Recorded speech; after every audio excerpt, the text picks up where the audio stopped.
opinion when Pranab trumped Donald on that ballroom idea. U.S. President Donald Trump will not like to be told that his new East Wing event space in the White House complex is not a new idea. But the fact is that late President Pranab Mukherjee commissioned and inaugurated a new dining and cultural space in the Rashtrapati Bhavan estate way back in 2014. Trump may, of course, say Mukherjee stole the idea from him, as he in his Hotel Baron avatar had broached it to then-President Barack Obama back in 2010. Mukherjee's words at the opening of the ceremonial hall sound very much like the White House's explanation for the need for a $200 million extension to the official residence, funded privately by Trump and a consortium of rich donors. The press release from that day quotes President Mukherjee as saying, "The construction of the ceremonial hall will give us the much-needed flexibility to continue with our functions even in times of inclement weather." The statement adds that President Mukherjee expressed confidence that the ceremonial hall shall prove to be an important value addition to the mosaic of buildings that comprise the President's estate built as an extension of the existing auditorium. The 55m x 41m ceremonial hall has been built keeping in mind the requirements of August 15th at-home receptions and guards of honor for visiting foreign dignitaries during inclement weather, with an area of around 25,000 square feet.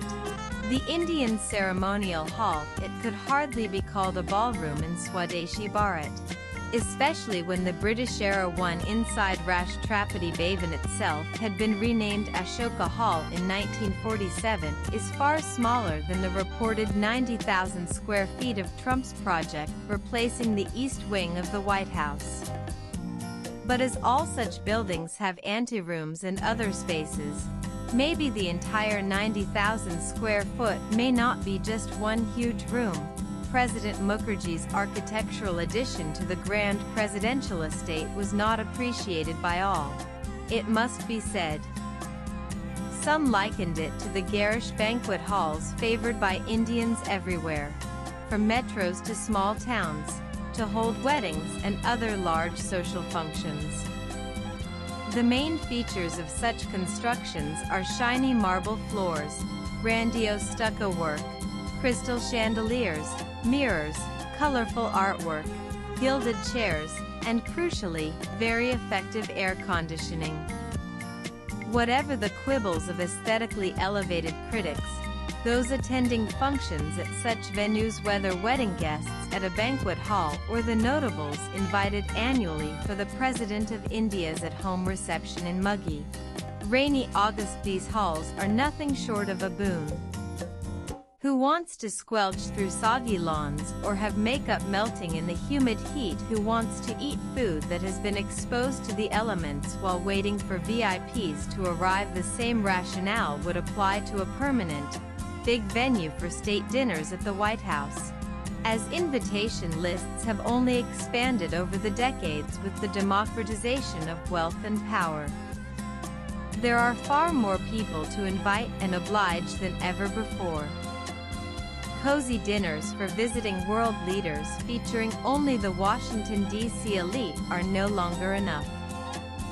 And that usually means erecting a marquee, luxury tent on the lawn to accommodate more people. Washington, D.C. obviously does not have New Delhi's climate drawbacks, whose seasons of prolonged dry heat, extreme wet humidity, and bone-chilling cold limited outdoor functions to the narrow window of early winter and early spring before President Mukherjee's solution.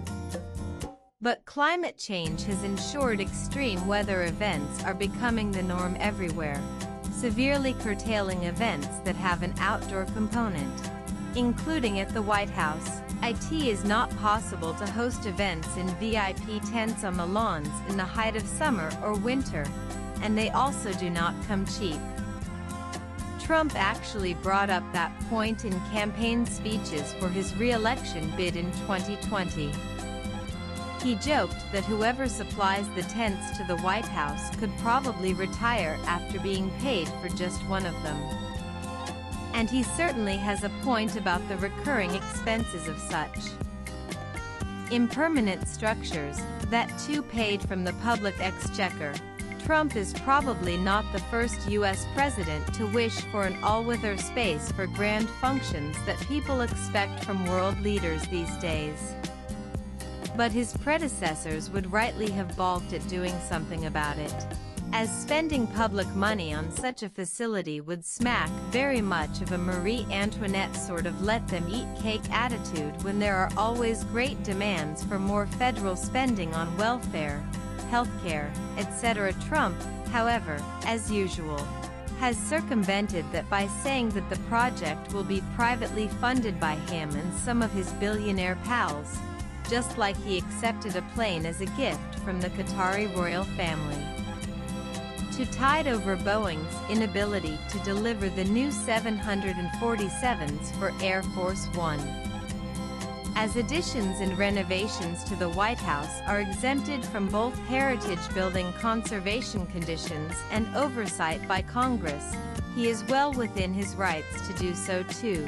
In fact, during Harry Truman's time, the White House was totally gutted and refurbished from the inside between 1949 and 1952. Only the exterior dates back to 1817, when it had to be rebuilt after the British had burnt it down in 1814.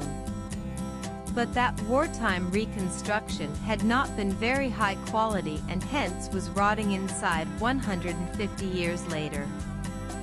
The East Wing, which is to make way for Trump's project, houses the offices of the First Lady, and was also built only in 1902. Interestingly, among the reasons cited for the need for such drastic repairs and reconstruction during Truman's time were the additions made by his predecessors, including the addition of a third floor by Calvin Coolidge in 1927.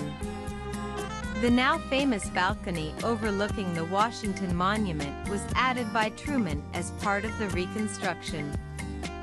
In all, the project cost about $5.5 million, which would be equivalent to around $60 million today, all public money.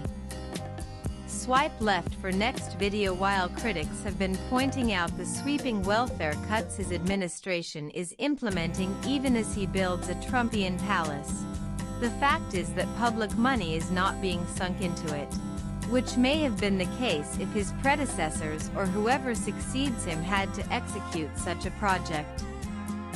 Private donors have funded projects before, and it is not that Trump will ever claim ownership of the structure, so any objections apart from aesthetic ones are hardly valid. The author is a freelance writer. Views expressed in the above piece are personal and solely those of the author. They do not necessarily reflect S views. Latest blogs. Nanana.